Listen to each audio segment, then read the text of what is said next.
আসসালামু আলাইকুম। নবম ও দশম শ্রেণীর সুপ্রিয় শিক্ষার্থী বন্ধুরা, সকলকে বাংলা ক্লাসে স্বাগত জানাচ্ছি। আজকে আমরা চমৎকার নান্দনিক একটি ছোট গল্প পড়ব। তো চলো দেখে নেই আজকের পাঠ।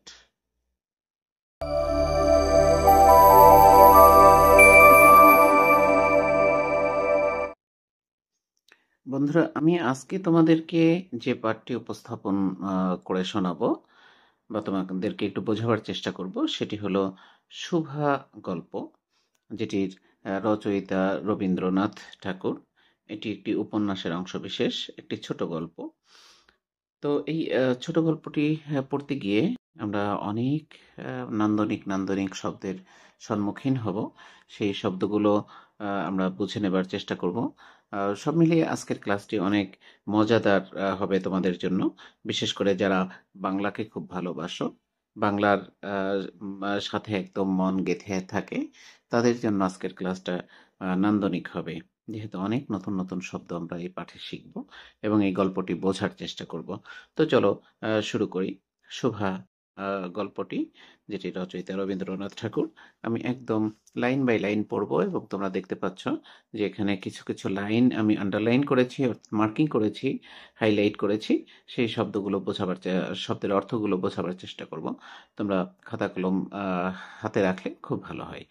তো চলো শুরু করি মূল গল্পটি।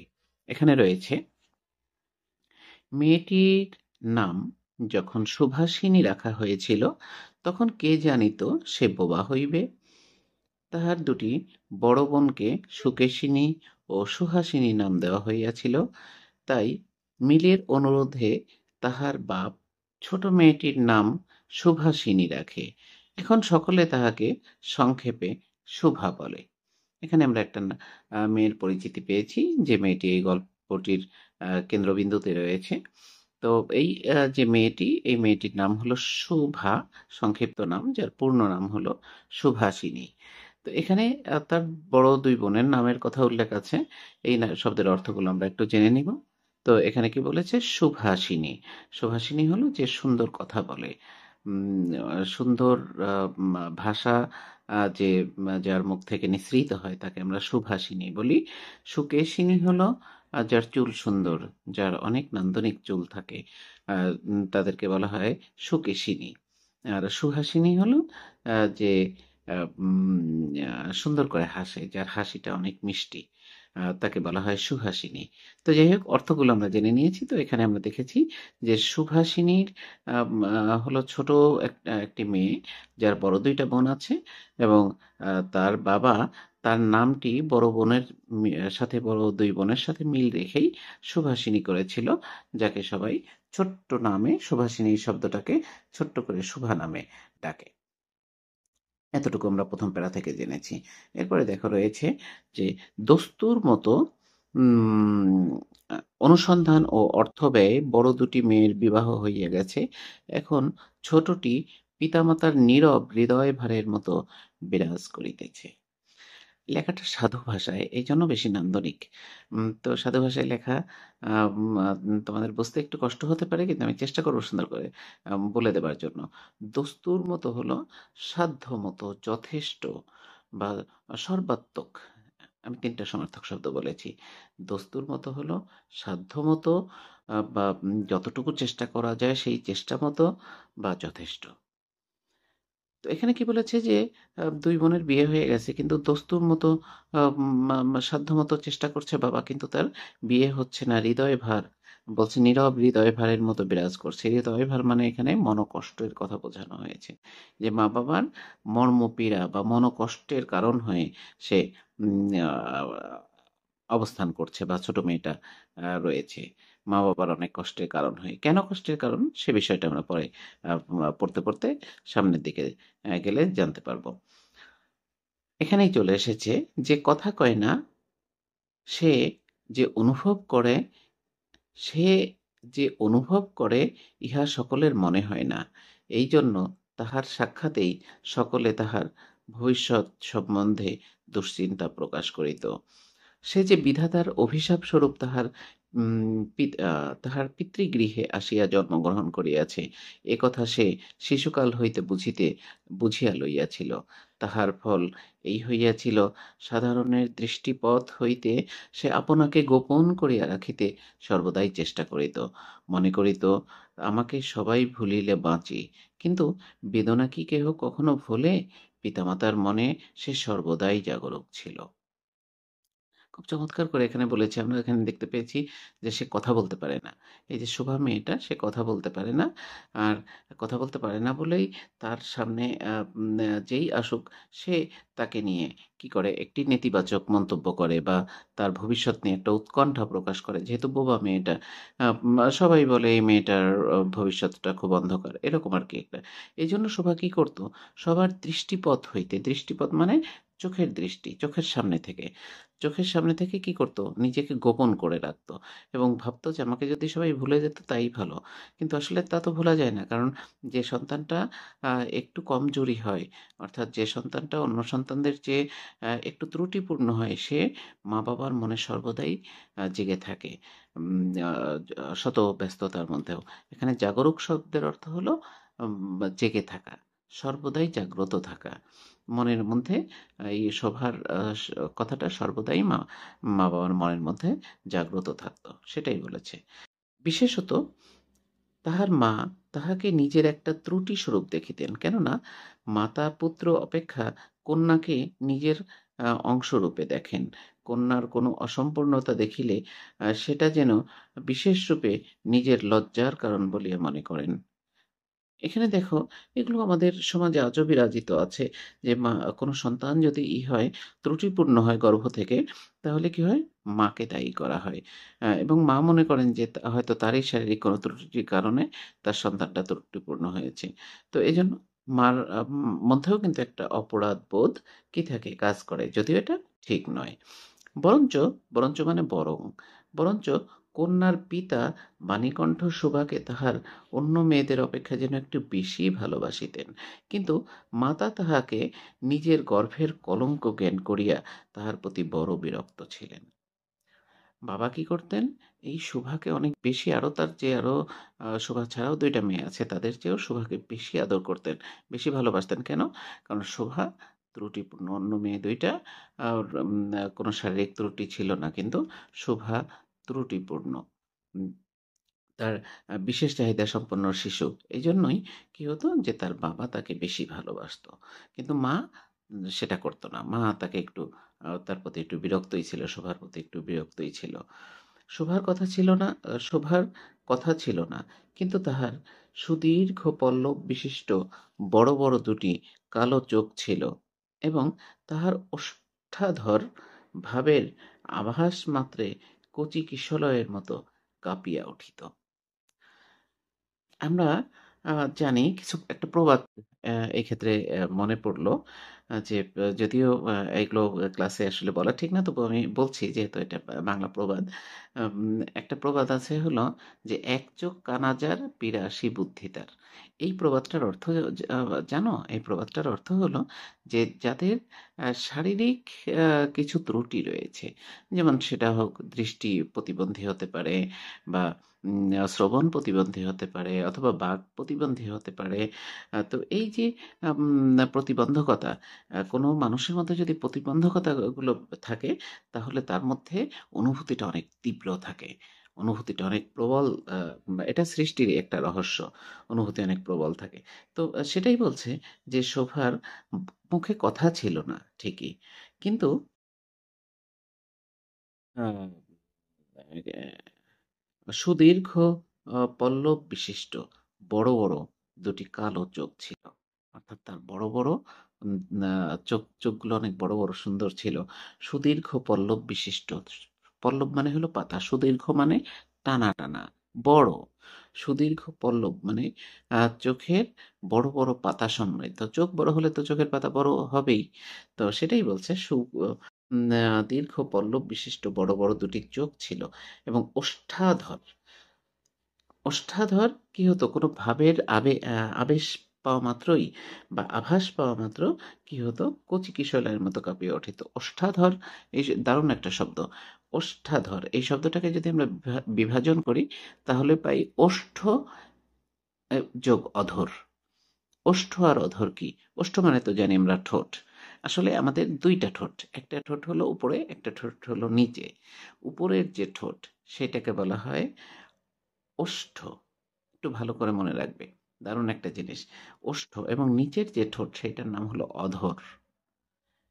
এই দুইটা ঠোঁট একত্রে ওষ্ঠাধর বলা হয়, অর্থাৎ ওষ্ঠ এবং অধর।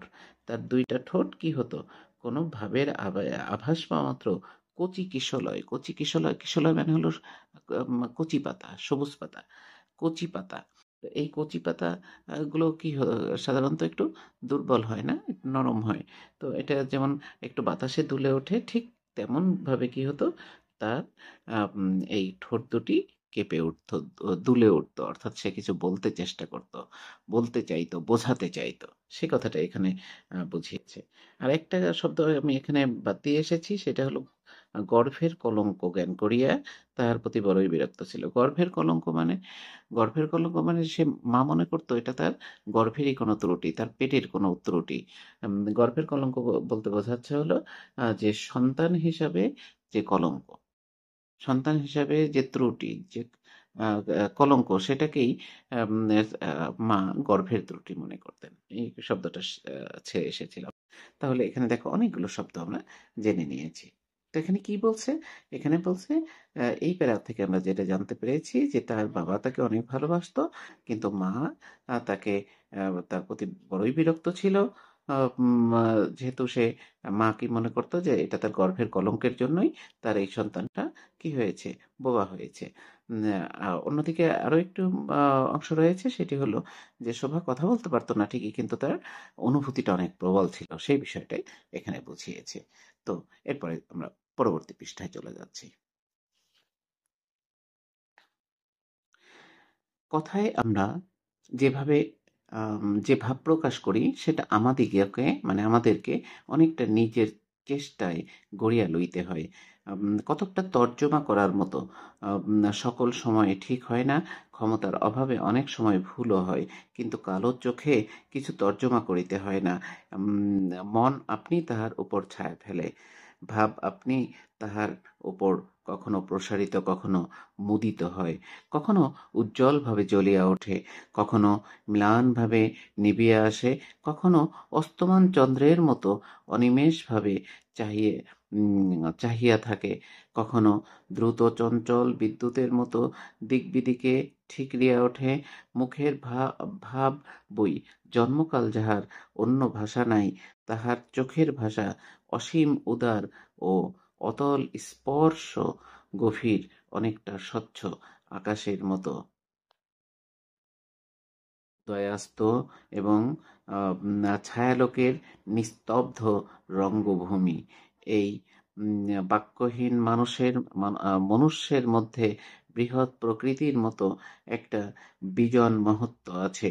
এজন্য সাধারণ বালক বালিকারা তাহাকে এক প্রকার ভয় করিত, তাহার সহিত খেলা করিত না। সে নির্জন দ্বিপ্রহরের মতো শব্দহীন এবং সঙ্গীহীন। লেখাটা একটু কঠিন মনে হচ্ছে তোমাদের কাছে, না? সাধু ভাষায় লেখা তো, এই জন্য একটু কঠিন মনে হচ্ছে। একটু কঠিন না, আমি দেখো সব শব্দগুলোর অর্থ করে দিচ্ছি। এখানে বলছে যে কথায় আমরা যে ভাব প্রকাশ করি, অর্থাৎ আমরা মুখ দিয়ে যে ভাব অভিব্যক্তি প্রকাশ করি, সেটা আমাদিগকে, মানে আমাদেরকে কখনো কখনো তর্জমা করে নিতে হয়। তর্জমা করে নেওয়া মানে ব্যাখ্যা করে নেওয়া, ব্যাখ্যা করে নিতে হয়, ব্যাখ্যা করে বোঝাইয়ে দিতে হয়। কিন্তু বলছে যে চোখের উপরে মানুষের মনের যে ছায়া পড়ে, সেটা কিন্তু সেটার ব্যাখ্যা দরকার হয় না। তুমি দেখবে একটা ছোট শিশুকে তুমি একটু বড় বড় করে তাকাবে, সে দেখবে এমনভাবে ডেব ডেব করে তাকিয়ে আছে, একটু করে তার চোখের মধ্যে জল ভরে গেছে দুই চোখে, তাই না? এটা হলো কি, তার মনের অভিব্যক্তিটা চোখ প্রকাশ করে দিয়েছে, কিন্তু মুখ মুখ প্রকাশ করেনি। এই জন্য বলছে মুখ যা প্রকাশ করতে পারে না, অথবা করে না, অথবা ভুল করে, চোখ সবসময় তার সঠিক বহিঃপ্রকাশটা ঘটায়। সেই কথাটা এখানে বলেছে। তারপরে বলেছে যে হ্যাঁ, এই মনের যে অভিব্যক্তি সেগুলো কখনো মুদিতে হয়, কখনো উজ্জ্বলভাবে জ্বলিয়া ওঠে। মুদিত হয় মানে বন্ধ হয়, কখনো চোখ বন্ধ হয়ে যায়। যেমন হঠাৎ করে কোনো আলোর ঝলকানি যদি আমরা দেখি, অথবা আমরা বেশি খুশি হয়ে যাই, তখন কি করি? চোখ বন্ধ করে ফেলি, তাই না? তো কখনো মুদিত হয়, আবার কখনো কি হয়? উজ্জ্বলভাবে জ্বলে ওঠে। আবার অস্তমান চন্দ্রের মতো। অস্তমান মানে হলো যে চাঁদটা ডুবে যাচ্ছে। ডুবে যাওয়ার আম আ আ ডুবন্ত অবস্থায় যে চাঁদটি, অর্থাৎ ডুবে যাচ্ছে যে চাঁদ, সেটা হলো অস্তমান চন্দ্রের মতো অনিমেষভাবে চাহিয়া থাকে। অনিমেষ শব্দের অর্থ হলো অপলক, পলকহীন। যেটা উম আ পলক নাই, যে চোখে পলক থাকে না। মানুষ কখনো, কখনো বেশি আম আবেগতাড়িত হয়ে গেলে বা বেশি কষ্ট পেলে আ এক পলকে তাকিয়ে থাকে। একদম চোখে পলক থাকে না, তাই না? সেটা। উম আবার কখনো, কখনো আলোর মতো ঝিলিক দিয়ে ওঠে। কি হয়? বিদ্যুতের মতো দিক-বিদিক ঠিকরিয়া ওঠে। ঠিকরিয়া শব্দের অর্থ হলো যে আলোর চমক লাগা বা ছড়িয়ে পড়া, আলোর আলোর স্ফুরণ, আলোচ্ছটা, যাই বলি, এটা হলো ঠিকরিয়া ওঠা। বই মানে হলো এছাড়া। আ তারপরে উদয়াস্ত। উদয়াস্ত মানে কি হয়? বলছে যে কখনো, কখনো সেই মনের অবস্থাটা কি হয়? অসীম উদার এবং অতল স্পর্শী গভীর। চোখের যে ভাষাটা, সেটা কখনো, কখনো সুগভীর হয়। আবার কখনো, কখনো আকাশের মতো উদয়াস্ত এবং আম ছায়ালোকের নিস্তব্ধ রঙ্গভূমি।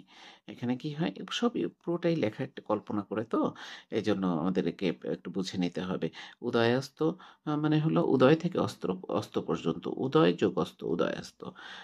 ছায়ালোক। ছায়ালোক মানে ছায়ার পাশাপাশি যে আলো থাকে সেইটা। ছায়া যোগ আলোক, ছায়ালোক। অর্থাৎ যখনই একটা আলো হয়, আম আ আলো থাকে, তখনই কোনো বস্তুর একটা ছায়া পড়ে। যেমন এই কলমটা এখানে রয়েছে। দেখো, এই কলমটা আছে, আলো আছে বলেই এর একটা ছায়া পড়েছে। এই ছায়া এবং আলো, আম এই ২ টাকে একত্র করে বলা হয় ছায়ালোক। আশা করি বুঝতে পেরেছ। তারপরে কি বলছে? যে রঙ্গভূমি। রঙ্গভূমি হলো নাট্যশালা, নাট্যমঞ্চ, যেখানে নাটক করা হয়। এইরকম, অর্থাৎ চোখটাকে লেখক কি বলেছে?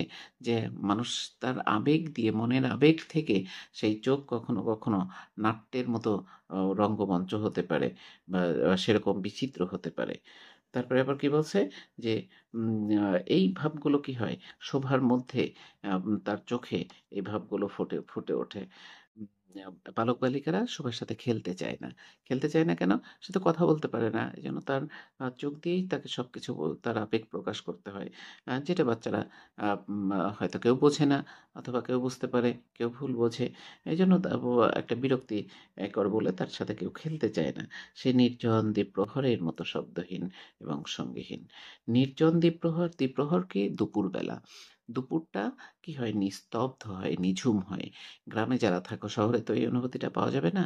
গ্রামে যারা থাকো, বা গ্রামে যখন যাও, তখন দুপুরবেলা দেখবে একদম নিস্তব্ধ, নিঝুম, ঝিঁঝি পোকার ডাক শোনা যায়। তাই না? ঝিঁঝি পোকা অবশ্য রাতে ডাকে। তো এরকম একদম নিস্তব্ধ, নিঝুম আ দ্বীপ্রহরের মতো শব্দহীন এবং সঙ্গীহীন। সঙ্গীহীন মানে কি? তার তো কোনো সঙ্গী নেই। এজন্য বলছে শব্দহীন, সঙ্গীহীন। এরপরে দেখো, পরের যে প্যারাটা আছে, পরের প্যারাটায় রয়েছে হলো যে গ্রামের নাম চণ্ডীপুর। নদীটি গ্রামের একটি ছোট্ট নদী। গৃহস্থ ঘরের মেয়েটির মতো বহু দূর পর্যন্ত তাহার প্রসার নহে। নিরলসা তন্বী নদীটি আপন কুল রক্ষা করিয়া কাজ করিয়া যায়। দুই ধারের গ্রামের সকলের সঙ্গে তাহার যেন একটা না একটা সম্পর্ক আছে।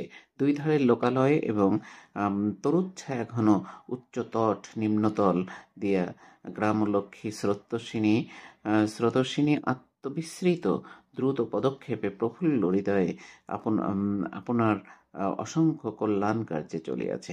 এখানে গ্রামের কথা বলছে, এবং গ্রামের পাশ দিয়ে একটা নদী আছে। সেই নদীটি কেমন? নদীটির বর্ণনা দেওয়া হয়েছে এই প্যারাটায়। এখানে শোভার কোনো বর্ণনা নেই। তো এখানে কি বলেছে? শব্দগুলোর অর্থ আমরা জেনে নিই। এখানে বলেছে যে নিরলসা তন্বী। নিরলসা মানে যে অলস নয়। তন্বী মানে হলো হালকা দেহের, সুগঠিত, যার দেহ, হালকা শরীর, ছিপছিপে শরীর, কিন্তু শরীরটা সুগঠিত, এরকম আর কি। এরকম তন্বী। তন্বী মানে হলো রমণী, নারী, মেয়ে। তো যার যে হালকা পাতলা শরীর সুগঠিত, সে কি হয়, নিরলসা হয়। আর তার মধ্যে আলস্যটা একটু কম থাকে, কিন্তু যে একটু মোটা হয় তার মধ্যে একটু অলসতাটা বেশি থাকে। এটা সাধারণত দেখা যায়, অবশ্যই ব্যতিক্রমও হতে পারে। তো যাই হোক, সেই কথাটা এখানে বলছে যে নদীটা এরকম ছিপছিপে গড়ন, কিন্তু সে ছুটে চলে প্রতিনিয়ত, সে স্থির থাকে না, সেই কথাটা এখানে বলেছে। তরুচ্ছায়া ঘন উচ্চ তট, তরুচ্ছায়া মানে তরু মানে হলো গাছ, গাছের যে ঘন ছায়া সেটাকে বলছে তরুচ্ছায়া ঘন উচ্চ তট, তট মানে নদীর তীর। তারপরে বলছে স্রোতস্বিনী মানে নদী, তারপরে স্রোতস্বিনী হলো নদীর সমার্থক শব্দ স্রোতস্বিনী। তারপর বলছে আত্মবিস্মৃত দ্রুত পদক্ষেপে, আত্মবিস্মৃত মানে যে নিজেকে ভুলে গেছে, যার নিজের কোনো অস্তিত্ব নেই, শুধু অন্যের জন্যই যে কাজ করে, অন্যের জন্যই যে ছুটে চলে, সে কথাটা এখানে বলছে, নদীর বর্ণনাটা দিয়েছে। এরপরের পেরাতে দেখি কিসের বর্ণনা আসে। এখানে বলছে বাণীকণ্ঠের ঘর নদীর একেবারে উপরেই, তাহার বাখারির বেড়া, আটচলা গোয়ালঘর, ঢেকিশালা, খড়ের স্তূপ, তেঁতুল তলা, আম কাঁঠাল এবং কলার বাগান নৌকাবাহী মাত্রেই দৃষ্টি আকর্ষণ করে। এই গার্হস্থ্য সচ্ছলতার মধ্যে বোবা মেয়েটি কাহারও নজরে পড়ে কিনা জানি না, কিন্তু কাজকর্মে যখনই অবসর পায় তখনই সে এই নদীর তীরে আসিয়া বসে। এখানে কি বলেছে, যে বাণীকণ্ঠ অর্থাৎ শোভার যে বাবা পিতা, সেই বাণীকণ্ঠের অবস্থাটা কেমন ছিল সেই বর্ণনাটা এখানে দেওয়া হয়েছে। এখানে একটা শব্দ আছে বাখারি, বাখারির বেড়া। বাখারি শব্দের অর্থ কি জানো? বাক, বাক বললে তোমরা বুঝবে। বাক হলো বাঁশের এক প্রকার মোটা, উম, আহ, কি বলা যায়, চটা বা বাঁশের অংশবিশেষ, যেটা ফেরে বানানো হয় এবং যেটা কাঁধে করে বয়ে নিয়ে যাওয়া হয়। সেই যে বাঁক থাকে, বাঁকের দুই পাশে তোমরা সচরাচর এটা দেখে থাকো, ফেরিওয়ালারা দুইটা ঝুড়ি দুই পাশে ঝুলিয়ে নিয়ে যায়, ভারী অথবা ভারী কোনো জিনিস ঝুলিয়ে কি করে নিয়ে যায়, ওই যে যেটা কাঁধে করে নিয়ে যায় সেটাকে বলা হয় বাখারি। তো বাখারির বেড়া বলতে এখানে কি বোঝানো হয়েছে? বাঁশের বেড়া, বাঁশের বাঁশ ফেরে ফেরে যে শক্ত বেড়া তৈরি করা হয় সেটা। তারপরে আটচলা, গোয়ালঘর, ঢেকিশালা, এই সবই কি একটা সম্ভ্রান্ত পরিবারের যে প্রতিকৃতি সেটা এখানে তুলে ধরেছে। হ্যাঁ, এরপরে পরের প্যারাটা, সময়টা একটু বেশি হয়ে যাচ্ছে। আমার মনে হয় তোমাদের এই ক্লাসটা ৩টা ক্লাসে শেষ করতে হবে। তো আজকের মতো এ পর্যন্তই থাক। আমি পরবর্তীতে আরো পরবর্তী অংশের মধ্যে চলে আসব। তো এখানে দেখো যে এখানে কি বলছে, যে এই তার নদীর পাড়েই তো শোভাদের বাড়ি। তো যখন নৌকা নদী দিয়ে কোনো কেউ নৌকা বেয়ে যায়, তখন তাদের দৃষ্টি আকর্ষণ করে যে বাড়িটা তো অনেক সুন্দর, বড় লোকদের বাড়ি। আটচলা, কি বলছে, আটচলা গোয়ালঘর, আটচালা গোয়ালঘর মানে গোল আকৃতি, যার ৮টি চাল আছে, ৮টি চালকে এরকম করে জুড়ে দিয়ে, ৮টি চাল, এটা তো ২টি হলো তাই না, এরকম ৮টি চালকে ৮ দিকে জুড়ে দিয়ে যে ঘর তৈরি করা হয় অনেক সুন্দর, সেইটা হলো আটচলা গোয়াল ঘর। তো যাই হোক, এই অংশগুলো দিয়ে বোঝানো হচ্ছে যে শোভার পিতা সম্ভ্রান্ত ছিল, অর্থাৎ শোভাদের পরিবারটা সম্ভ্রান্ত ছিল। এটা সবার চোখে পড়তো, কিন্তু তার যে একটা মেয়ে আছে, যে মেয়েটা বোবা, যে মেয়েটা আহ, অসহায় বলা যায়, যার কোনো সঙ্গী নেই, এই এর কথাটা কিন্তু অনেকেই জানতো না বা ভাবতো না, সেই কথাটাই বলা হয়েছে। তো এই নদীর পাড়ে শোভা কি করতো, যখনই একটু সময় পেত এই নদীর তীরে এসে বসতো। তো এইটুকু ছিল আমাদের আলোচনা। এখানে আমরা কি কি জেনেছি? এখানে আমরা জেনেছি যে শোভার যে অনুভূতিটা কত তীব্র সেটা আমরা জেনেছি। তারপরে শোভা যে একাকিত্ব তার মধ্যে বিরাজ করতো সেটা আমরা জেনেছি। শোভার শারীরিক প্রতিবন্ধকতার কথা জেনেছি। শোভার বাবার অর্থনৈতিক অবস্থার কথা জেনেছি এবং একটি নদী তাদের বাড়ির পাশ দিয়ে বয়ে গেছে, নদীটা কেমন সেই অংশটুকু আমরা জেনেছি। তো আশা করি তোমাদের এই অংশটুকু বুঝতে কোনো সমস্যা নেই। আমরা আগামী ক্লাসে পরবর্তী অংশটা দেখে নিব ইনশাল্লাহ। তো সে পর্যন্ত সবাই ভালো থাকো, সুস্থ থাকো। আল্লাহ হাফিজ, আসসালামু আলাইকুম।